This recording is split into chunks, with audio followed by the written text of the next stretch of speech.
Good evening, it's Eva. I'm going to come back on tomorrow and do more dark fairy tales. So I did more research on other countries and I found some really good ones. Some of them are a little gruesome, but they're good. Okay, so tonight I'm going to be talking about my own life, and I thought I would talk about an issue that I'm struggling with because I thought maybe it would be relevant to other people. Okay, so I've been trying to work on like an intrusive negative thoughts. Like, I think I have a lot of them, which is, if you've had a bad time of it, like in childhood or I don't know, in life in general. Basically, like, I think, this is my personal opinion, I think the more kind of shitty experiences you've been through, it's like kind of the more negative tapes you can, you have more records to, put on your turntable. And I really had a pretty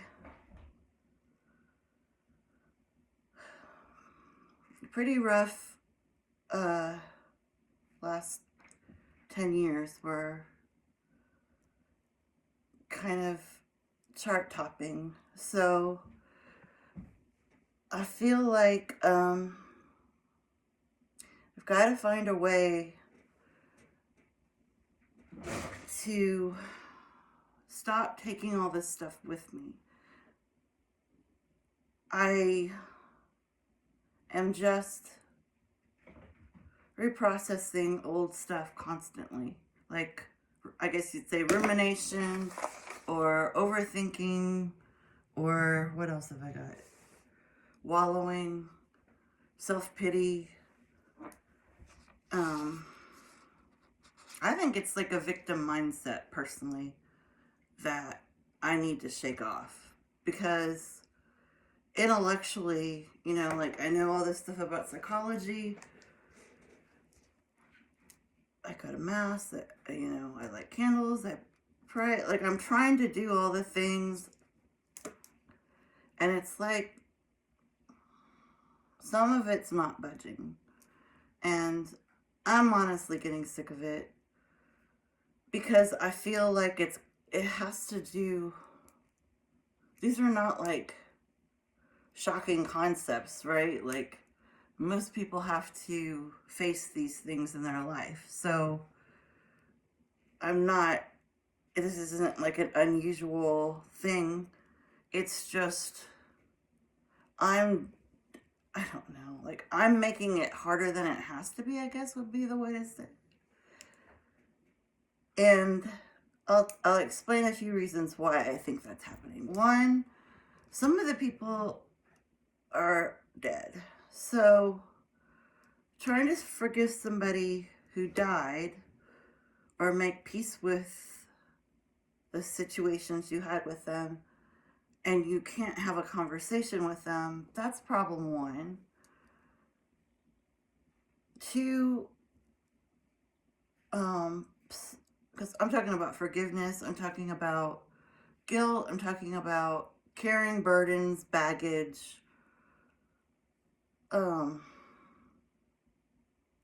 like, how can I have a fresh start if I'm trying to, like, change my career and do new things, and like, I want to move out of this house and downsize. Like, I have goals that I'm going to accomplish. So it's like, I don't want to bring all this, I mean, I hate to keep using the word baggage, but it's literally like, at this point, a bunch of crap. Like, I have to stop. And that's what I think I'm talking about, which is, I feel like it's almost like gotten indulgent. Because honestly, I don't talk to very many people about it. And I did a lot when some of these things first happened, like to close people, but, you know, it's been years for some of this stuff, and I'm still rehashing it in my mind and going over it and coming up with new details or new things about it, different angles to look at it. And it's just like, at this point, it feels like I have a mausoleum of like old antiquities, and I'm just like looking them over and like, and like seeing something new about them. It's just getting absolutely ridiculous because these things are ugly, hideous parts of my life that I'm glad is over. And many of them, yes, they made me into the person I am today. And I'm sure I wouldn't be as good of a social worker or probably as good of a friend or as good of a volunteer person. I've done a lot of community work. All those things were helped by by these severe trauma. Okay, let's call it what it is. These traumas that I went through, like, have served me in my being empathetic, really having a better comprehensive understanding of what people go through, that experiences that aren't mine, even like things I would have thought I would have never gone through, I've gone through. But the problem is, one, I blame myself a lot for some of these things because, like, with my ex-husband's drug addiction, like, it was like, well, we were together like 23 years, and I mean, he's doing amazing now. He's remarried. He's like 8 years sober. I mean, he's doing like how I'd always wanted it to be. But the thing is, my codependency and my sort of like fixing everything constantly for him, it was like until he finally hit rock bottom, which he never did with me because I was always just very it was just that dynamic between like the addict and the codependent, and it literally made it last like 100 times longer because like I literally am such a loyal person that I cannot just stop, and just be like, okay, I have to accept that this is not going to change.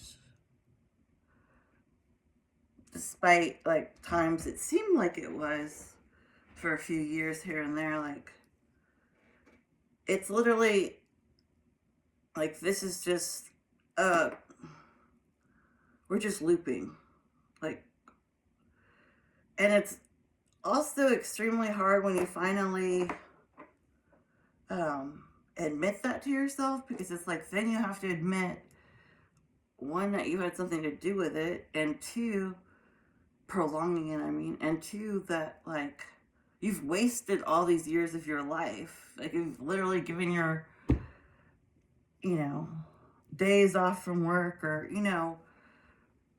I can't tell you how many important events in my lifetime I missed because of that. Like my college reunion out east, like, the list goes on and on and on. Vital time with my children when I was home from work, and because I was focused on that. So it's like I've forgiven him, but have I forgiven myself? No. So I hold on to that, and then there's like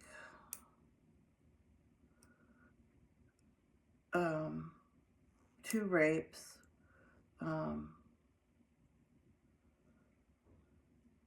And the first person did apologize to me. The second person, like zero contact with. And, I mean, I barely knew him. And I'm sure he would tell anybody that he didn't do anything wrong, so whatever. But since that one was, the second one was extremely violent, I also had to, I'm gonna have to do something about that, because it's like, I can't just ignore it. But I don't like to ever think about it, so it's kind of weird. And then with the robbery, I've already been through some of that in court, like, it's like 3 men, and they were in jail for like 2 years, all 3 of them, and 2 of them are for grave, but the one who set it all up, the setup person, because it was like a online date. We met at a park in the daytime. And that's when I got pistol whipped and I got my brain injury. So, the one, not the one who hit me, but the one who was like the date guy, like the person. He said some really snarky things during the court proceeding, and you know, I gave it back pretty good. So, I mean, but we squared off for sure, and yeah, he asked for forgiveness at some point, but it was like after that, after he had been like early prideful, arrogant jerk. So yeah, I didn't forgive him. Or I just said it wasn't the time or place for that. So you have to do something about that one. But it's like, how do I forgive someone I can't really stand? So that's going to be problematic. But then, like, here's the problem with forgiveness. Like, and my mom, that's the other super big one. And my grandmother, which I've already forgiven her because I love her to death. My mom, I've tried to forgive over and over and over again. And then I just sort of take it back. I mean, I tried to talk to her sort of about it. Like when, like, she was towards the end of her life when she was in a nursing home. But she'd had a head injury because she tried to escape there and she fell down some stairs and she had a brain aneurysm. So it's like, I mean, she already was schizophrenic, been unmedicated for like, 30 odd years. And she was only coherent because she was getting medicated there. Like, she doesn't remember any of the abuse she did to me. She doesn't freaking remember any of it. And, yeah, she doesn't think she ever did anything. And, it's like we weren't going to be able to, but she was a lot nicer. She was, like, actually seemed like her personality that I've heard from other relatives, like, what a great personality she had. But see, like, I never knew her when she was, I never knew her as a normal person. Like, I always knew her as a very violent, paranoid schizophrenic who, was highly abusive and,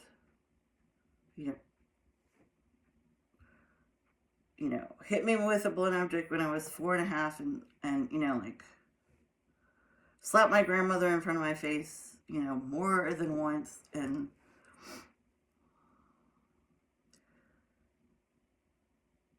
I thought she was a monster. I mean, I literally thought she was either a monster or a devil, or she was possessed, or she was like, I don't know. I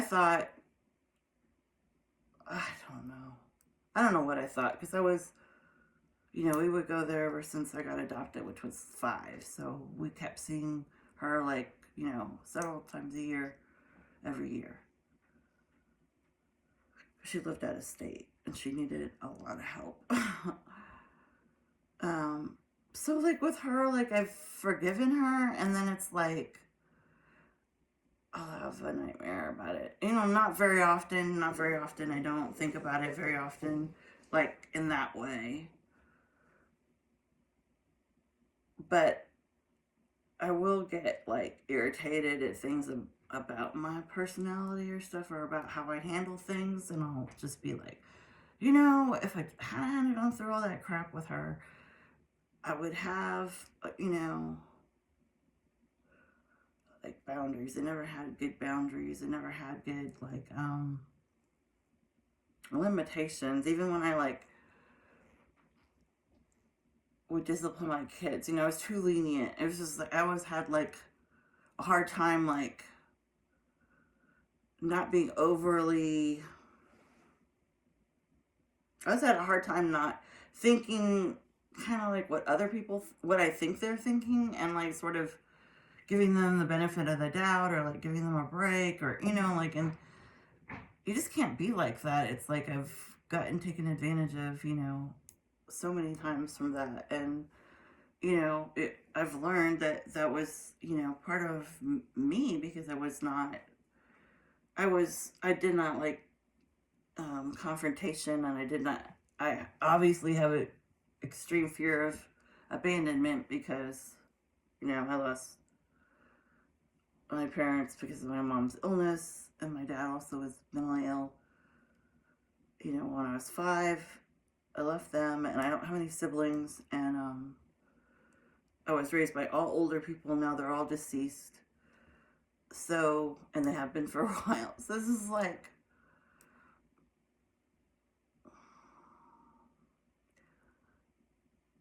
I just had to, I mean, I'm having to like look at my life and be like, for the second half of my life, like, what am what's my game plan? Like, how do I want to be, you know, in relationships with people, like going forward? Like, what am I changing and what am I keeping? And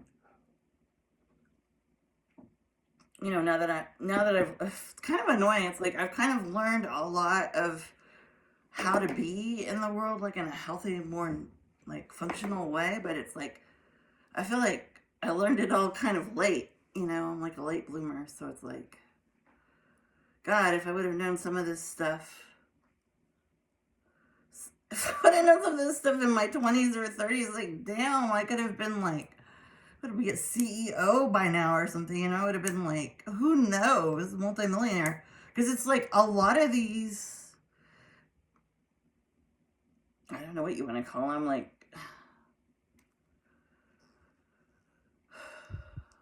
a lot of the way I handled myself in my personal life caused a lot of blockages in my life, caused a lot of, you know, and despite it, you know, I was still pretty successful, and, you know, raised 2 good kids.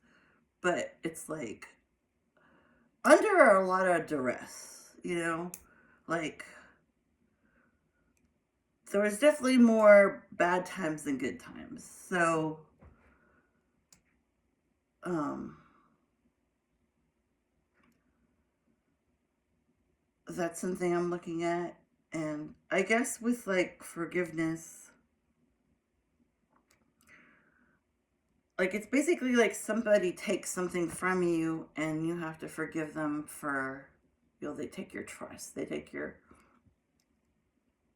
kindness for weakness, they take your, you know, with the robbery, they took my um, ability to read or write like a normal person. Like, they permanently disabled me. And you know, I still have I mean, some bad days about it, for sure. And I will continue to have some bad days about it for till I'm in the grave. And it's like, it doesn't matter. Like, here's the other thing about it. It's like, that was the thing, like, when, like, the court case, the criminal court case, it's like with the prosecutor, it was kind of like, you can do all this stuff and advocate for yourself and get as much justice as possible, but in the end, you can't get the thing you want. Like, I can't get them to have not given me a brain injury. Like, that is, just like if people get their children murdered, like, their children are gone. Like, if the person goes away for life, that's not going to get them what they really want, which is they want their adult child back, like alive, but it's like, what you want from that person is unattainable. So it's like, what you have left is, I suppose, like some sort of burden to be lifted, or so you don't carry around bitterness. Because I know for myself, I know for a lot of other people, people can be very like vengeful, hateful, have a lot of animosity. There's infidelity. Like, people have a lot of deep, dramatic, powerful feelings about other people, and honestly, for me, of course, I had feelings of, I wanted justice, but I never wanted, I mean, I never thought, I don't think I'm not a vindictive person. I don't think in like, I never wanted revenge. I never even thought of that. Like, it just was not, it's not in my, however God put me together, that's not there.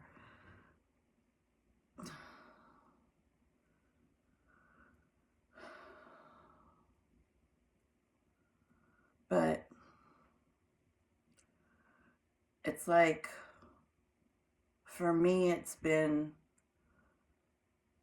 the personal self-blame. And obviously that's from stuff that happened with my mom, and like, a lot of her hyper criticism of me, and my grandmother was very like, I mean, she was an incredible woman, but she was very I don't know, very on my case a lot, because I was an only child, and because clearly her only daughter had, fallen apart and was never going to be put back together. So I think a lot of the things she wanted from my mom, she kind of like was really a lot of pressure, and pressure to, I guess, get to do a lot of the things she didn't get to do because she was born in a different generation, and, she never got to go to college. Like, there was just, she never had like a career outside the home. She did do a lot. She did like 19 years of volunteering, teaching disabled kids to swim. I mean, she did a million things. She was an incredible swimmer. She did synchronized swimming, into her 80s with her friends. I mean, like, she did it all. And she raised 3 kids, had a successful marriage for 55 years. They were loving to each other. They were healthy. She did a lot, but there were things I could accomplish that she never had the opportunity to. So it's like, I felt that for sure. And I always wanted to make her proud. And, I had extreme, hardcore drug addiction to heroin in my early 20s. And, I almost didn't make it. It was bad. I've talked about it in one of my other videos. Graphically bad, Like, IV use, extremely bad. Like, the worst you can imagine. That all was there. And why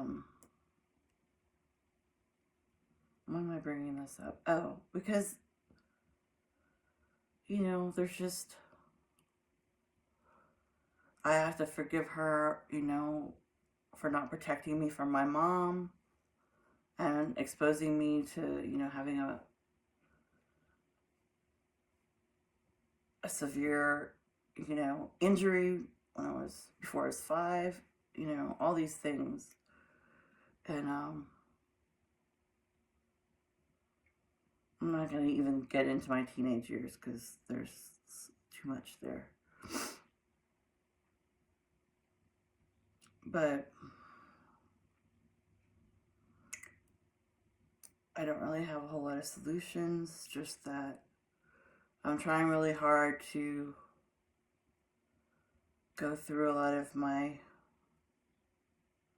character defects and try to figure out, what's my part in a lot of this stuff. What am I going to do about it to confront this stuff?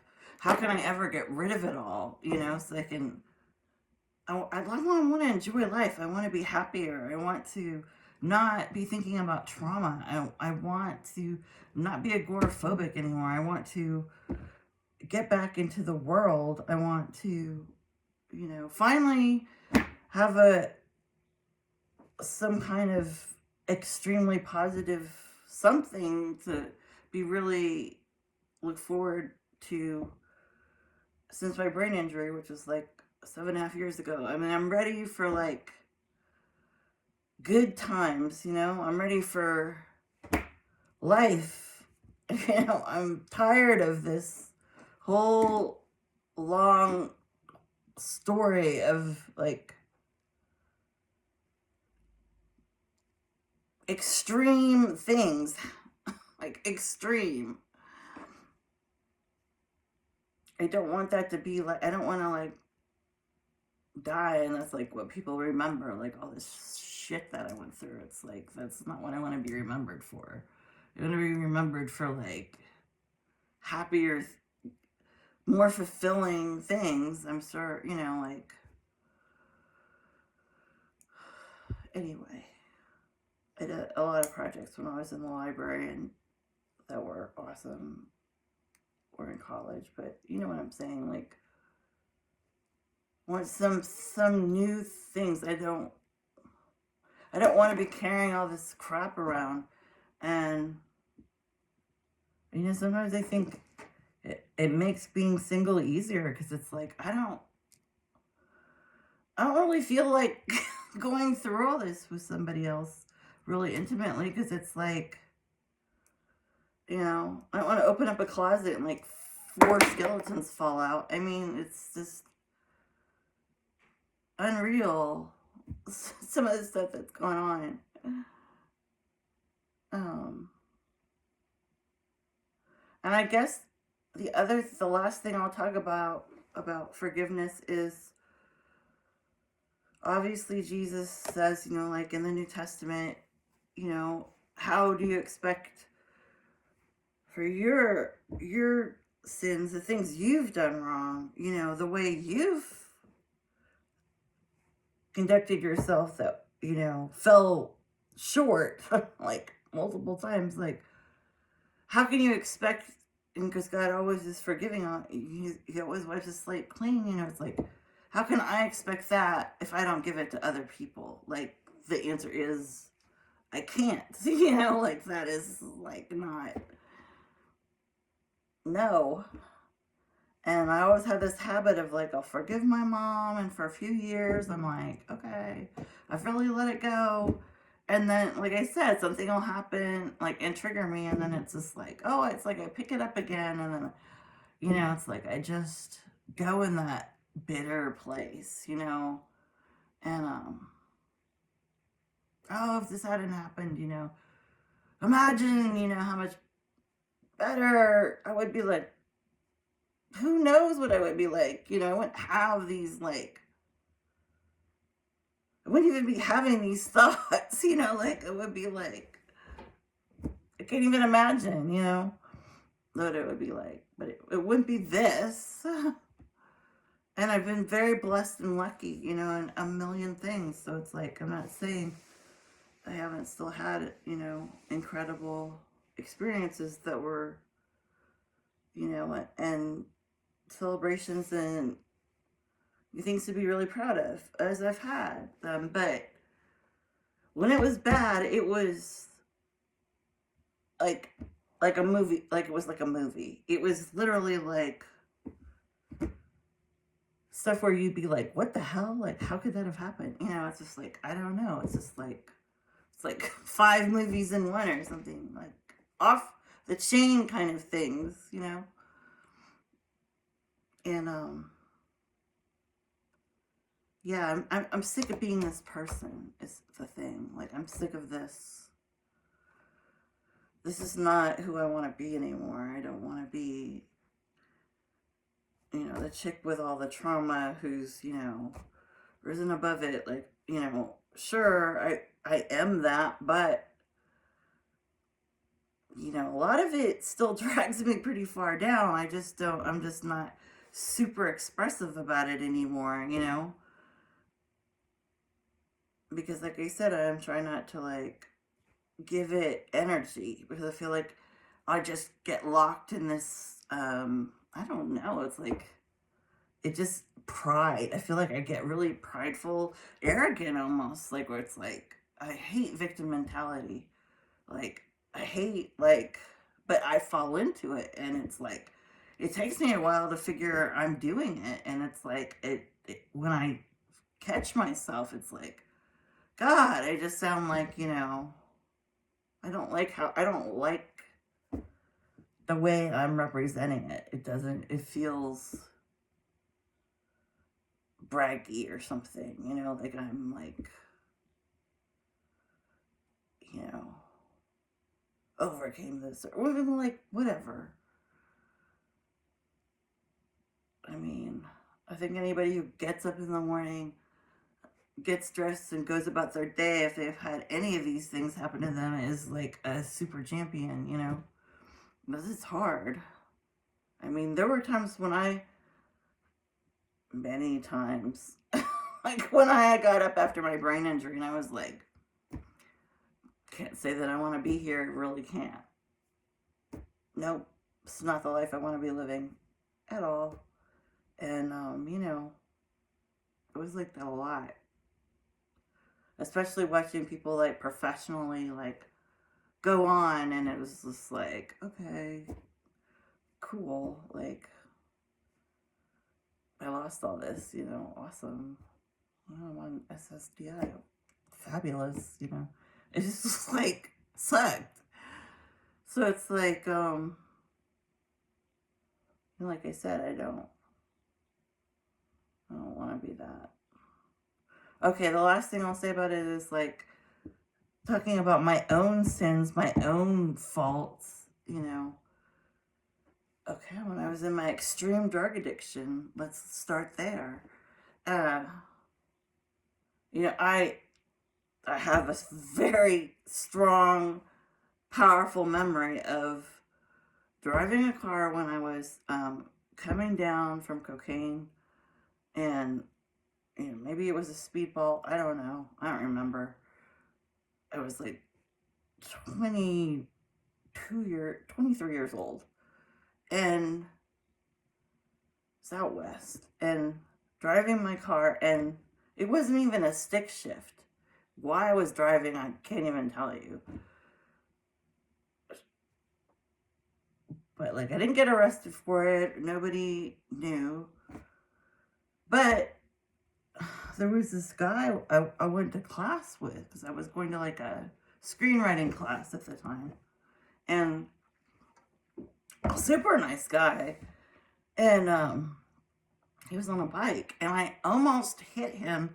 And here's the thing, I couldn't.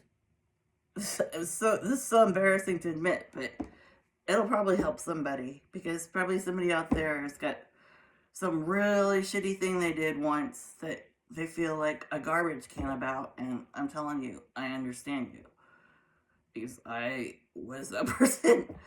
And yeah, I couldn't put the car in I couldn't stop it. I couldn't just go from drive to stop. No, because I was so fucked up. I was so high. It was I almost fucking ran over his leg because I could not figure that out.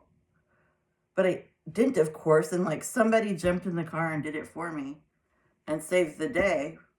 And like, I don't think he even realized what was happening. It all happened really fast. But it's like, you know, the guy who jumped in the car sure knew about it. I mean, right there, I could have been in criminal court. I could have been in prison for the rest of my life if I would have done something like that, you know, hurt somebody.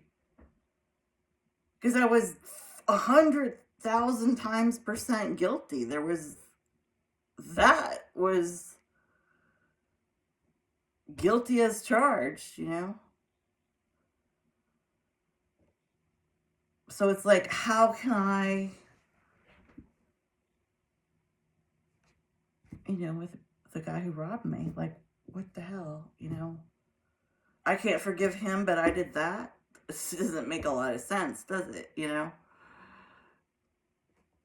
If we're doing an eye for an eye or whatever, like, I mean, we both were like, you know, we both got our eyes out and we're even, you know, like, fucked up. Hurting people without even realizing we're doing it. We're just so self-absorbed. So lost in who we are at that moment. Like our own, like, mental anguish or whatever the hell was going on with me, you know. So it's like, I don't feel like I really have any right to ever be like, oh, I can't forgive my mom, even though she was severely mentally ill, you know. Like, I'm going to hold her accountable as if she was, you know, sane. I mean, she was not like, she's not a sane woman beating me, you know. It was a very mentally ill person who nobody in my family would,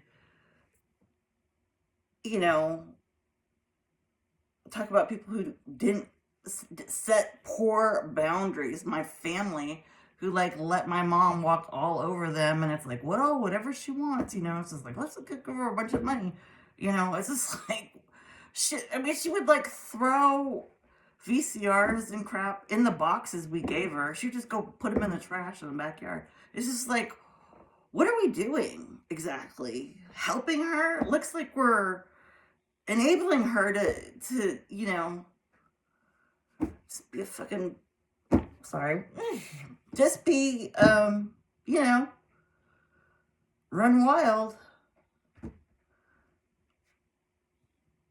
Nobody's got any brakes on in this family, you know, and that's why it all got so out of control. That's why it went off the rails, because it's like, people could not admit what was happening. People could not set boundaries for what was happening. People could not figure out who was underage and probably shouldn't be there. And, you know, it's just like, what is going on?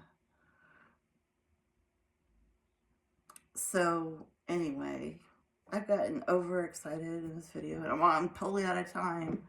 So, wow, this is probably not my best video I ever made. Nope. I even had like Bible verses I had pulled on forgiveness and like movie quotes and all kinds of shit. But yep, didn't get to any of that. I guess you get the point. Yeah, still working on all these things. Stop. Anyway,